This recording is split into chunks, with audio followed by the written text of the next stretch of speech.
China ने अगर भारत को मजबूर किया तो भारत चाइना को टैकल करने के लिए भारी ताकत की मदद लेने से भी पीछे नहीं हटेगा। ये मैसेज भारत की तरफ से चाइना को साफ और सीधे तौर पर दिया जा रहा है। अभी तक भारत चाइना के साथ कॉन्फ्लिक्ट को बायलैटरल लेवल के ऊपर हैंडल करता था, लेकिन चाइना भारत के साथ कोऑपरेट बिल्कुल नहीं कर रहा था। ऐसे में मोदी गवर्नमेंट ने अपनी स्ट्रेटेजी में बहुत ही बड़ा बदलाव करने का फैसला किया है। भारत एक ऐसा स्टेप उठाने जा रहा है जो आज से पहले भारत की किसी भी गवर्नमेंट ने कभी नहीं उठाया था। लेकिन अब लगता है कि भारत इंडो पैसिफिक रीजन में चाइना की डिस्ट्रक्शन का स्टेज सेट करने के लिए पूरी तरह से रेडी है। अमेरिका के सुपरविजन में नाटो ने पहले कोल्ड वॉर से सोवियत यूनियन को कई देशों में बांट दिया था और अब रशिया के खिलाफ भी नाटो कंट्रीज यूक्रेन युद्ध में बहुत ही क्रूशियल रोल प्ले कर रही हैं। रशिया के सामने अकेला यूक्रेन नहीं है, बल्कि यूक्रेन के साथ साथ 30 नाटो देश भी हैं, जिसमें अमेरिका भी शामिल है। अभी तक नाटो अलायंस का सारा ध्यान, सारा फोकस रशिया के ऊपर टिका था, लेकिन जिस स्पीड से चाइना की एरोगेंस बढ़ रही है, साउथ चाइना सी में चाइना छोटे छोटे देशों के ऊपर एग्रेशन और डोमिनेंस दिखा रहा है,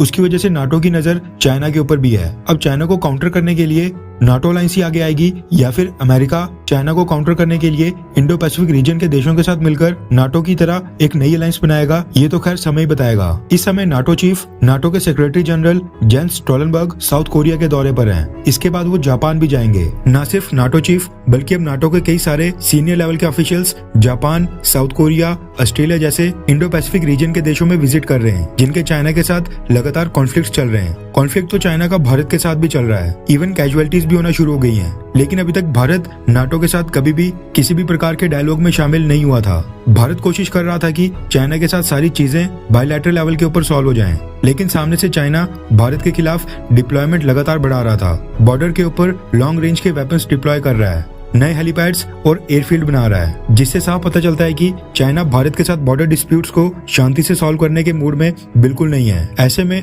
भारत ने नाटो के साथ स्ट्रेटेजिक डायलॉग स्टार्ट करने का फैसला किया है। रेफरेंस के लिए आपकी स्क्रीन के ऊपर लाइव मिनट के आर्टिकल का स्क्रीनशॉट है, जिसके मुताबिक भारत ने नाटो के साथ स्ट्रेटेजिक टॉक स्टार्ट करने का फैसला किया है, जिसका फोकस होगा चाइना और इंडो पैसिफिक रीजन में रीजनल सिक्योरिटी। रिपोर्ट्स के मुताबिक ये मीटिंग्स भारत होस्ट करेगा, यानी भारत में होंगी। डेट्स तो अभी फाइनलाइज नहीं हुई हैं, लेकिन बताया जा रहा है कि मार्च महीने में ये मीटिंग्स होंगी। नाटो की पॉलिसी प्लानिंग डिवीजन के सीनियर ऑफिशियल्स इस मीटिंग में हिस्सा लेंगे, जबकि भारत की डिफेंस मिनिस्ट्री और फॉरेन अफेयर्स मिनिस्ट्री के अधिकारी इसमें हिस्सा लेंगे। बड़े बड़े थिंक टैंक्स का मानना है कि पूरी दुनिया में इस समय भारत ही एक अकेला देश है जो एक तरफ रशिया और चाइना के साथ एससीओ संगठन का भी हिस्सा है और दूसरी तरफ नाटो मिलिट्री अलायंस के साथ भी टॉक्स कर रहा है। ये भारत की मल्टी अलाइनमेंट स्ट्रेटेजी को दर्शाता है। नाटो ने लास्ट ईयर 2022 के जून महीने में एक नया स्ट्रेटेजिक कंसेप्ट जारी किया था, जिसमें बताया था कि चाइना किस तरह से एक मेजर थ्रेट बनते जा रहा है। ऐसे में भारत और नाटो के पास चाइना के ऊपर डिस्कस करने के लिए काफी कुछ होगा।